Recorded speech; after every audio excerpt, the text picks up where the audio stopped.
There are moments in history when the last door closes, and the sound it makes is not a slam, but a whisper so quiet that most of the world does not even hear it.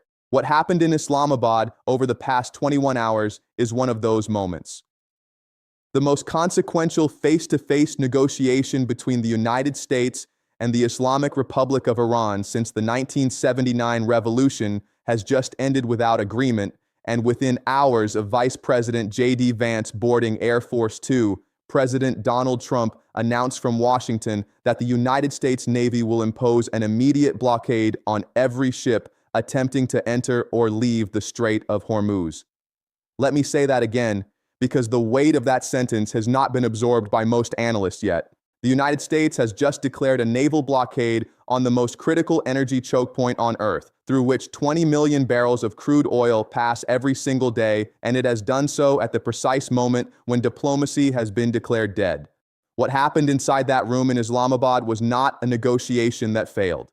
It was a negotiation that was designed to fail, and understanding why requires a framework that goes far deeper than what any cable news panel is willing to discuss tonight.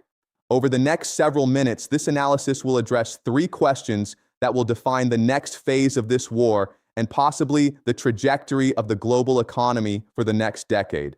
First, why did these talks collapse despite 21 hours of direct engagement between the two highest-level delegations either side has fielded in 47 years? Second, what does Trump's immediate escalation to a naval blockade reveal about America's actual strategic position, and why does it signal weakness rather than strength? Third, what does the structural analysis, the game theory, the historical pattern recognition tell us about what comes next, and why does every scenario lead to the same conclusion? There are no comfortable answers tonight, but the truth, however brutal, is the only thing worth saying.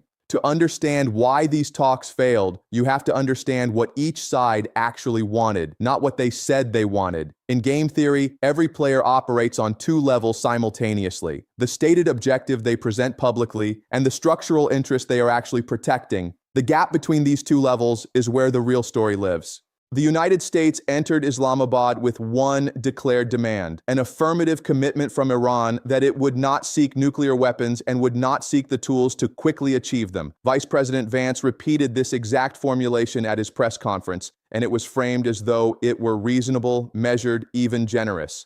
But here is what you need to understand about that demand. The United States and Israel launched nearly 900 strikes in 12 hours on February 28th. They killed Iran's supreme leader, Ayatollah Ali Khamenei, on the very first day of the war. They bombed Iran's three primary nuclear sites. Trump himself publicly claimed that Iran's nuclear program had been, in his word, obliterated. And then, 6 weeks into the war, the American delegation walks into Islamabad and says the core demand is that Iran promise not to pursue nuclear weapons. Let me explain why this is not a serious negotiating position.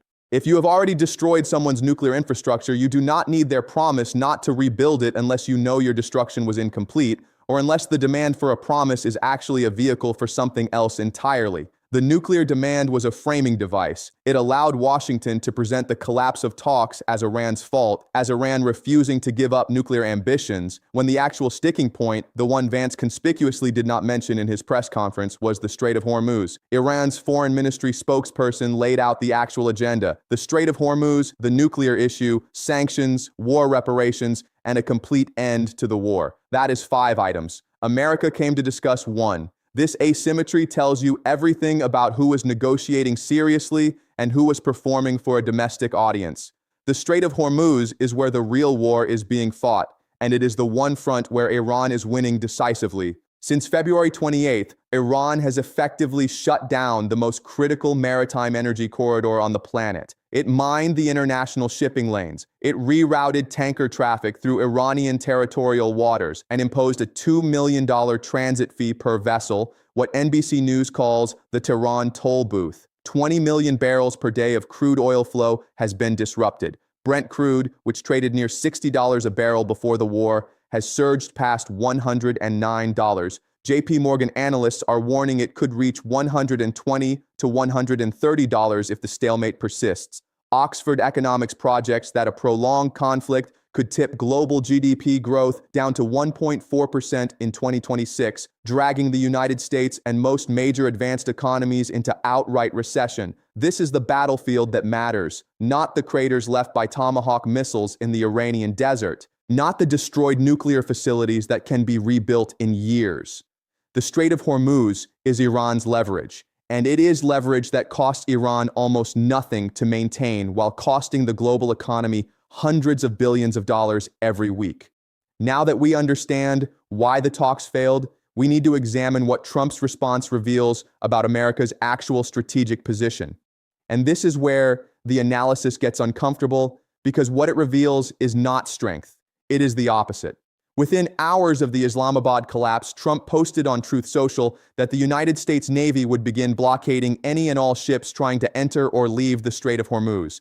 He ordered the Navy to seek and interdict every vessel that has paid a toll to Iran. He announced the Navy would destroy the mines Iran laid in the strait, and he declared that any Iranian who fires at American forces or peaceful vessels will be, in his words, blown to hell. On the surface, this sounds like overwhelming escalation. It sounds like a superpower flexing the most powerful naval force in human history. But structural analysis demands we ask a different question. If America could clear the strait by force, why has it not done so in 6 weeks of war? Here is what you need to understand. 2 United States Navy guided missile destroyers passed through the Strait of Hormuz on Saturday, the first American warship transit since the war began. That fact alone should alarm every serious analyst. The most powerful navy on Earth has been unable to transit its own warships through a waterway it claims is international for 6 consecutive weeks. The strait is 21 nautical miles wide at its narrowest point. Iran has mined the international shipping lanes and is now offering passage only through its own territorial waters under its own terms. The United States is announcing it will clear those mines. But mine clearance in a contested waterway against an adversary that possesses advanced anti-ship missiles, fast attack boats, and shore-based cruise missiles along hundreds of miles of rugged coastline is one of the most dangerous and time-consuming naval operations that exists. Consider the historical precedent. During the tanker war of 1987 and 1988, Iran mined the Persian Gulf, and the United States Navy dedicated months and enormous resources to mine-clearing operations. That was against a far less capable Iran, with far fewer mines and far less sophisticated anti-ship weaponry. Today, Iran has had 25 years to prepare specifically for this scenario. It has invested in thousands of sea mines of varying sophistication. It possesses anti-ship ballistic missiles and cruise missiles that can target naval vessels from deep within Iranian territory. It has deployed fast attack boats in swarms designed to overwhelm ship defenses through saturation tactics. The cost-exchange ratio is devastating. A single Iranian mine costs perhaps $10,000 to $50,000. A single American guided missile destroyer costs approximately $2 billion. Each interceptor missile that American ships fire costs between $3 and $10 million. Iran does not need to sink an American destroyer to win this exchange. It needs to make the cost of clearing and holding the strait so astronomically high that the economic damage of the blockade itself becomes preferable to the cost of breaking it. This is what empire decline looks like in real time. Not a single dramatic defeat, but the slow revelation that the tools of dominance no longer produce the expected results. The most expensive military in the history of civilization, with an annual budget exceeding $880 billion, is being held in check at a 21-mile-wide waterway by a country whose entire annual defense budget is approximately $25 billion. The ratio is 35-1, and the country spending 35 times more cannot transit the strait. This brings us to the most important question, the one that every government on Earth is asking behind closed doors tonight. What happens now? The structural analysis produces 3 scenarios, and understanding the constraints on each actor is what allows us to assess their probability. Scenario 1, the ceasefire holds and negotiations resume remotely. This is the scenario that Pakistan is publicly advocating, and it is the scenario that every energy importing nation in Asia is praying for. Iran's foreign ministry said explicitly that diplomacy never ends, and Vance left open the possibility of a deal, calling what remained on the table a final and best offer. In this scenario, the blockade announcement is a negotiating tactic, a pressure play designed to bring Iran back to the table with greater urgency. The problem with this scenario is structural. Trump has now publicly committed to a blockade. Backing down from that commitment without a deal that he can present as a decisive American victory would represent a political humiliation that his administration cannot absorb. And Iran has no incentive to offer that victory because the Strait of Hormuz is the only card keeping Tehran alive. The probability of this scenario is low, perhaps 15 to 20%, and it decreases every day the blockade language remains unreversed. Scenario 2. The United States attempts to forcibly clear the strait and reopen it through naval power. This is what the announcement appears to signal, and it is what most Western defense analysts will present as the likely next step. America will send minesweepers, escort them with destroyers and carrier groups, and physically reopen the waterway. Here is what that scenario actually looks like in practice. Iran has laid mines across the international shipping lanes. Clearing those mines requires slow, methodical work by specialized vessels that are themselves highly vulnerable to attack. While those vessels operate, they are within range of Iranian anti-ship cruise missiles launched from mobile launchers hidden in the Zagros mountain range along the coast. They are within range of swarm attacks by fast boats operating from dozens of small ports and inlets along Iran's coastline. They are within range of anti-ship ballistic missiles that Iran has been developing and stockpiling for precisely this contingency. Every historical precedent says this operation would be extraordinarily costly. The United States lost the frigate USS Samuel B. Roberts to a single Iranian mine in 1988. Today's mines are far more sophisticated. Today's anti-ship missiles are far more lethal. And today's Iranian coastal defense network is incomparably more developed than anything that existed 38 years ago. But the deeper structural problem is this. Even if the United States clears the strait at enormous cost, Iran can remine it within days. The operation is not a one-time clearance. It is an indefinite commitment to maintain an open waterway against a determined adversary that controls the entire northern coastline. This is the trap. The apparent option of military force is actually a mechanism for bleeding American resources indefinitely, exactly as Iran has prepared for over 2.5 decades. The probability of this scenario producing a sustainable outcome is very low. The probability of it being attempted is moderate, perhaps 40%, precisely because it is the option that looks decisive on television while being strategically ruinous in reality. Scenario 3, escalation beyond the strait. If the blockade announcement is not a negotiating tactic and the naval clearance operation proves too costly or too slow, the structural pressure pushes toward broader escalation. This could mean strikes against Iranian coastal installations, attacks on Iranian oil infrastructure, or even the ground invasion that some voices in Washington have advocated. This is the scenario that structural analysis identifies as the most dangerous and, paradoxically, the one that benefits Iran the most. Every empire that has attempted to project ground force into the Iranian plateau has met the same fate, and this is not rhetoric. This is the testimony of 3,000 years of recorded military history.